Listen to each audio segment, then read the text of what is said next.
Loh! Bago pala magkaroon ng Casimero, Kenneth Liver at kung sino pang top prospect natin, meron palang isang Pinoy knockout artist ang namamayagpag at unti-unting gumawa ng ingay dati. Anyari? Sinasabing susunod sa yapak ni Pacquiao pero bakit biglang nagretiro? Undefeated na may 19 wins at 15 knockouts. Nagretiro? Ha? Totoo ba to?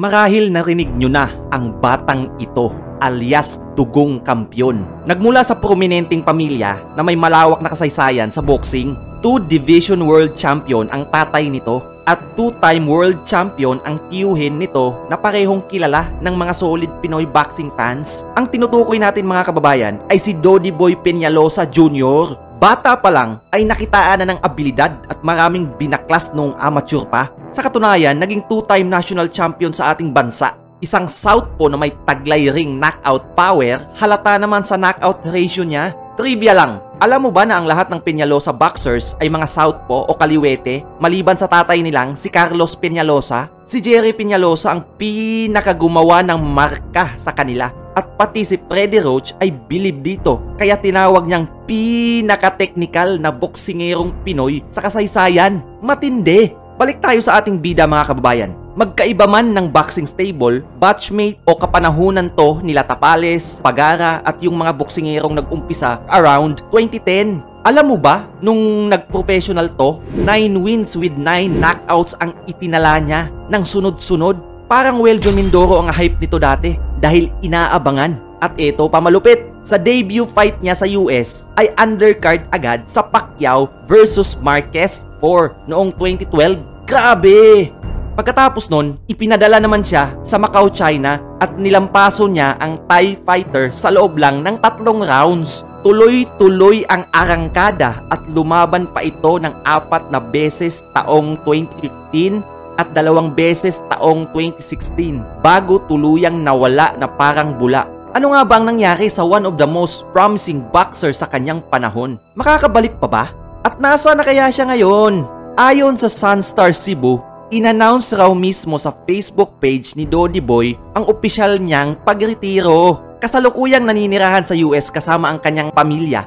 May ibang nagsasabi na inuna niya raw muna ang pag-aaral. May iba namang nagsasabi na huminto siya para magtrabaho at bumuo ng sariling pamilya. At sambit naman ng iba na nagkaroon daw ito ng sakit kaya pinilit pahintuin ng pamilya niya.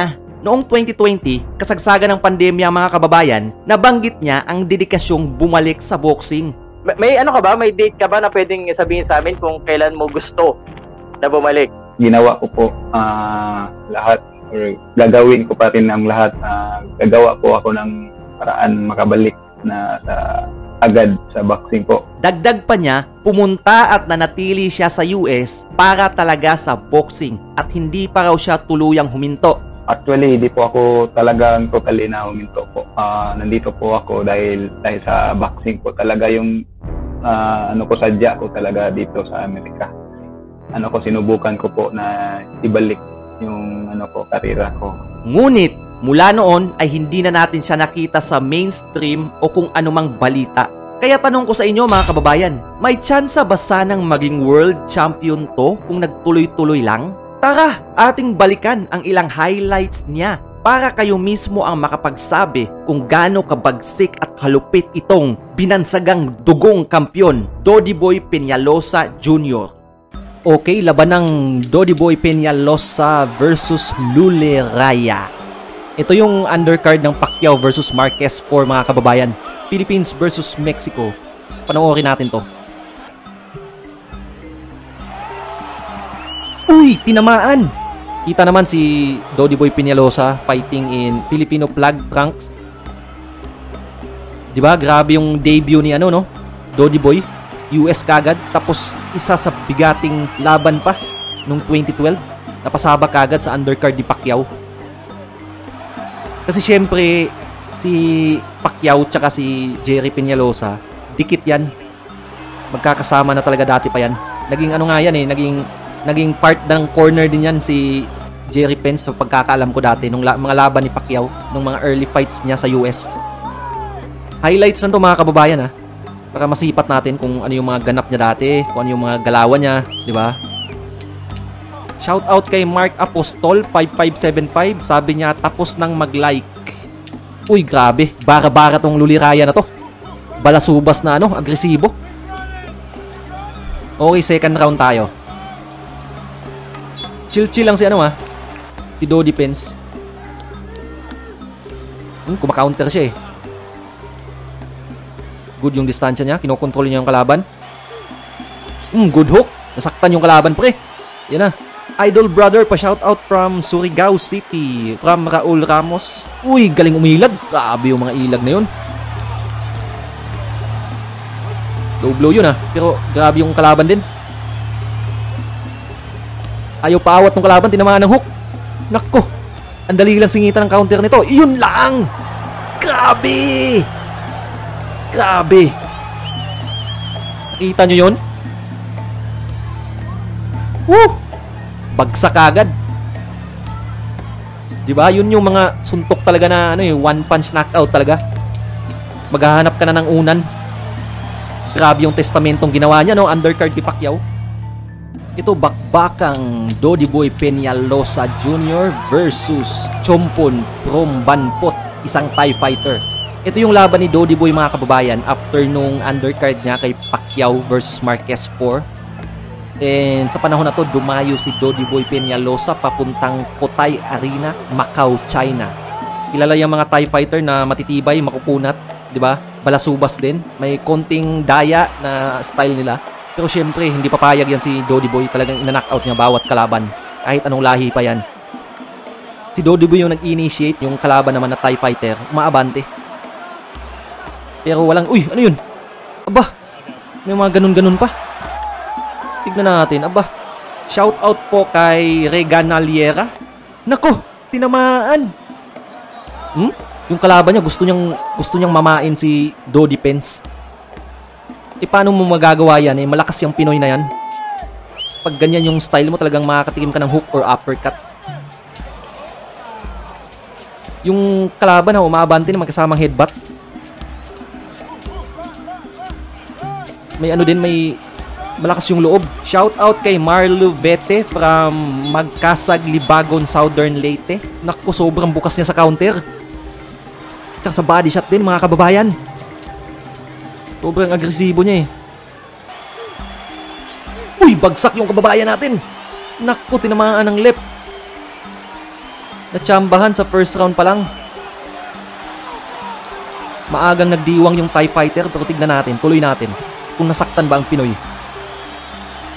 Nanggigil din kababayan natin, oh.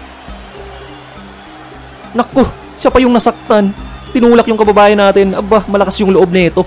Mag-comment lang kayo dyan sa ibaba mga kababayan. Iisa-isahin kong replyan yan hanggang sa abot ng aking makakaya. Nagdiwang na. Ayun oh, replay natin ha.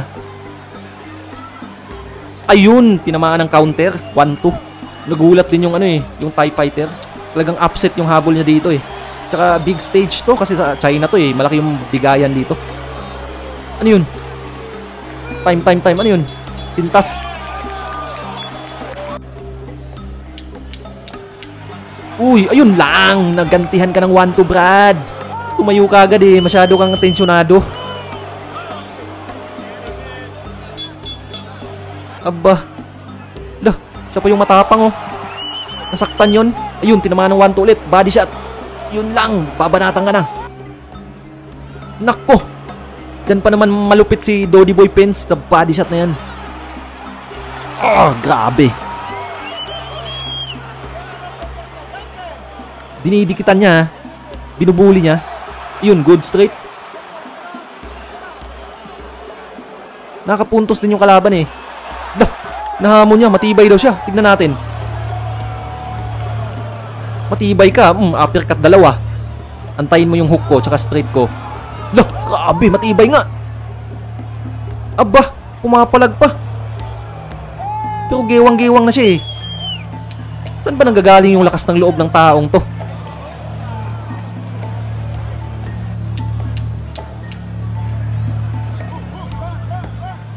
Grabe. Gusto niyang ubusin yung lakas niya eh.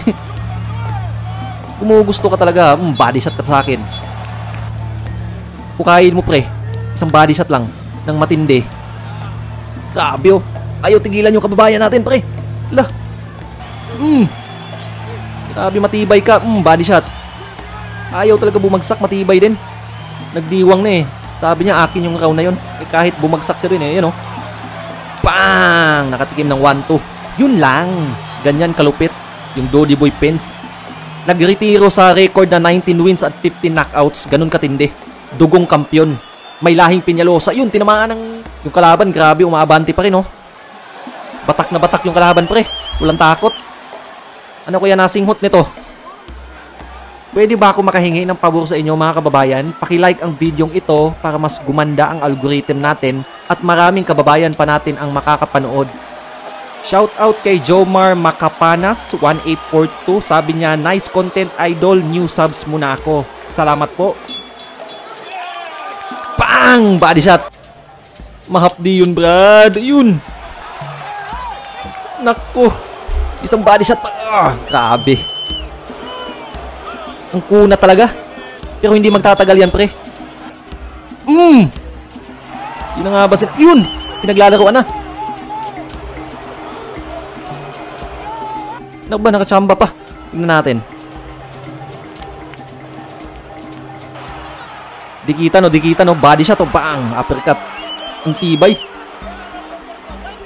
Okay, shout out sa mga kababayan natin dyan. Saan mang lupalop kayo ngayon. Shout out sa inyo mga kababayan. Sana nasa mabuti kayong kalagayan. Okay. Aba, good overhand. Si Dodi Boy masyado niya ring nire-respeto yung kalaban. Kaya nakakapuntos. Loh, nasaktan si Dodi Boy pre. So tignan natin. Uy, yun lang. Nako. Tinamaan sa panga. Ayun, body shot dalawa. My goodness. Ang lakas talaga ng Pinoy na to. Body killer din. Sobrang tindi ng mga body shot nito. Nakakahindik. Wala pang Naoya Inoue sa panahon na to. Pero meron ng Dodi Boy Peñalosa na talagang matindi sa body shot. Nagdiwang yung mga Chinese oh. Sulit yung bayad nila. Matindi tong batang to. Sayang. Your winner by way of knockout, still undefeated, Dodi Boy Peñalosa Jr. Ito bakbakang Dodi Boy Peñalosa Jr. versus Frazier. Magandang laban din to. Itong si Johnny Frazier, malayong kamag-anak ni Joe Frazier, isang legendary heavyweight boxer. Kilala yan sa history. Grabe, unang suntok, nasaktan kagad ang body shot. Loh, tumakbo yung kalaban, Brad. Yun lang. Uy, tinamaan si kababayan. Nasaktan kagad niya eh. Nawala na kagad sa laro. Nagmukhang amateur yung kalaban eh. Nako, nasaktan niya. Ang taas kasi ng trunks niya, yung boxing trunks ng kalaban, oh. Nagpaspusod. Bang! Double jab, sabay straight. Nako. Mismatch yata to. Masyadong malakas yung Pinoy.